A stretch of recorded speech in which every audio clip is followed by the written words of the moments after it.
Right, this is one of the favorite bits for us in our shop. It's this little folding 4x4 table. You can tell we've used it quite a bit for different things.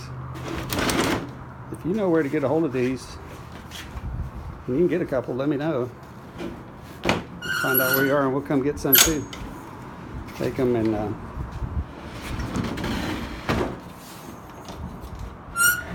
I'd even have them shipped. They are hard to find. You can find all the bigger cafeteria type tables, but these come in handy for all kinds of things.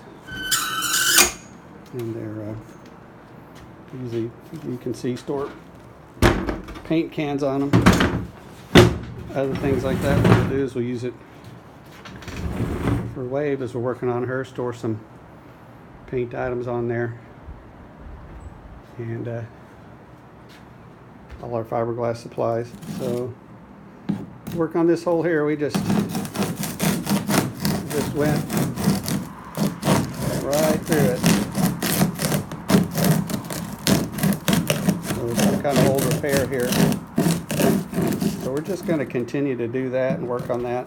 And then we're going to ease these edges down. Probably use a sander for that. But we're going to get all this broken loose stuff off first. Get back to good fiberglass, good solid fiberglass right there, and then taper these edges down and get ready to put a backer patch inside.